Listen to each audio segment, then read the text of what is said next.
Alright, so I thought I'd do a quick tech cast. I haven't done one in a while. Mobile news, the AT&T T-Mobile merger fell through. This was almost a month ago, or maybe a month ago. The AT&T T-Mobile merger fell through.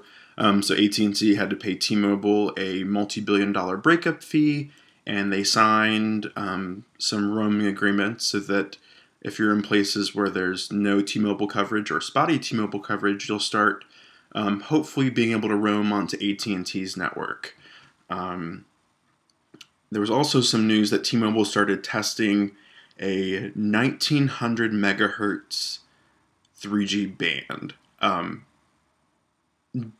The bands for GSM are kind of hard to explain easily, but basically, if you want to roam or if you want to use 3G on AT&T's network, you need the 1900 megahertz band.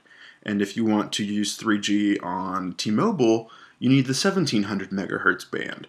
So if you go on to like Expansis USA and look at unlocked phones, you have to look for the right bands. The majority of phones that are unlocked use AT&T's 3G bands. I know that Sony Ericsson exclusively uses AT&T.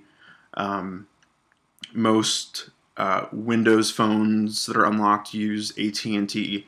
The iPhone unlocked uses AT&T. There are some notable exceptions.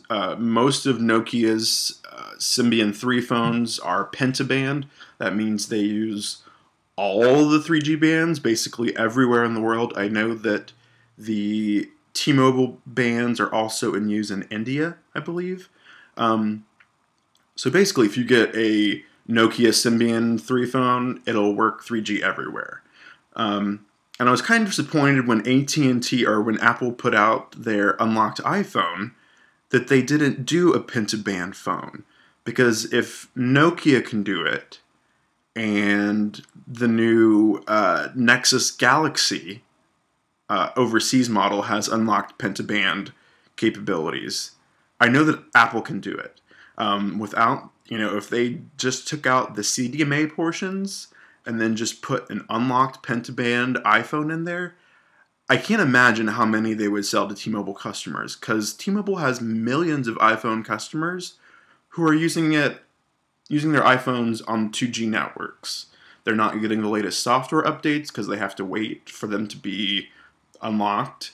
So I can't imagine what Apple... It must be some kind of carrier plan motive. They're trying to get money out of T-Mobile because they'd be selling them hand over fist. The lines would be around the block for a pentaband unlocked iPhone. I don't understand it. But anyways, that's what's going on. This week is CES, the Consumer Electronics Show. If you're on Engadget or The Verge or any of the tech websites, you will see floods of posts. There's a bunch of stuff coming. Smart TVs are kind of going to be we saw them last year kind of with like Google TV.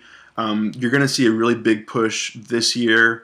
They're already showing Android 4.0 built into TVs.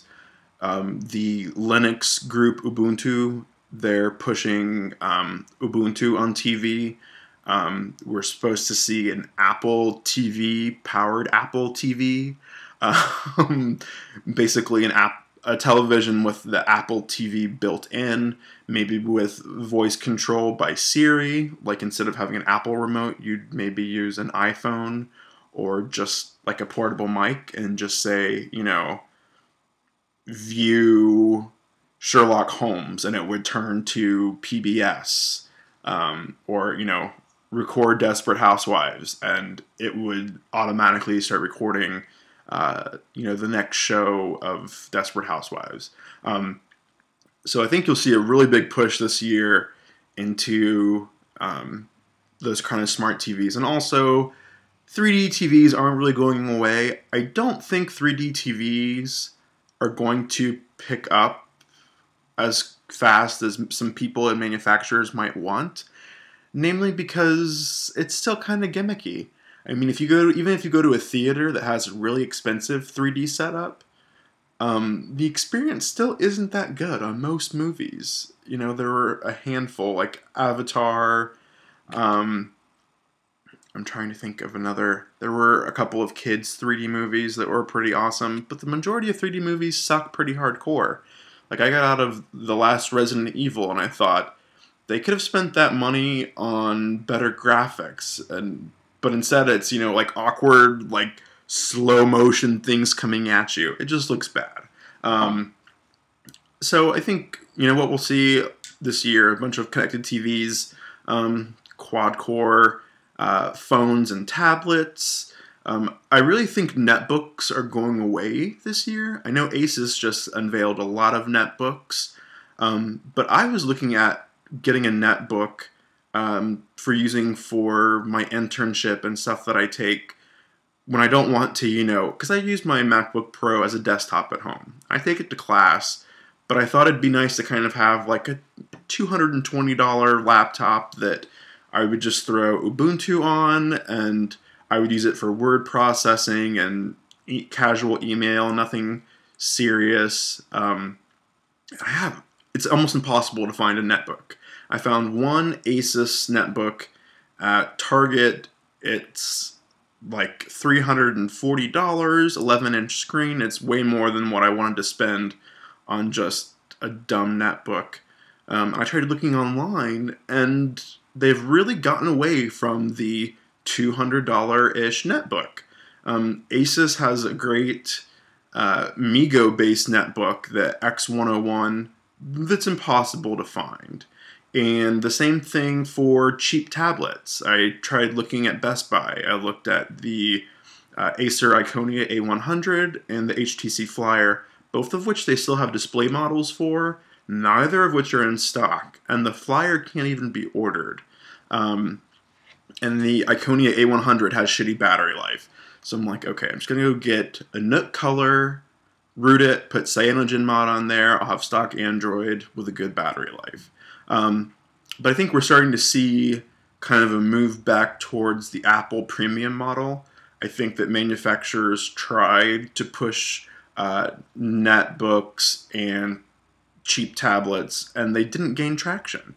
The fact is that most people are willing to spend the extra $200 or so to get the iPad, which is the killer.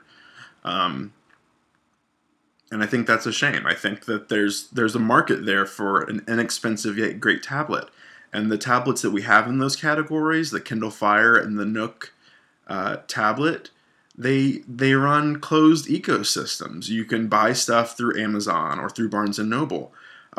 There's a market there for a Kindle Fire running stock Android that has good battery life and great performance. It's there. I know it's there. But instead, these companies are trying to sell you content, trying to sell you movies and books and stuff. So there's definitely, if you want kind of a universal tablet, you have to go towards the $400 or $500 range. And I think that's a shame, because I think there's a market there. But I think that's what we're going to see in 2012, is a push towards higher end products and bundling services. Get a TV that has a Blu-ray player and Google TV, or Android 4.0, stuff like that. We're going to see a bunch more kind of high price tag stuff, but companies like Vizio will try to bring them in towards the more mainstream, lower cost of the market. So anyways, it's a little bit of what's going on in tech news. I hope you guys are having a good time.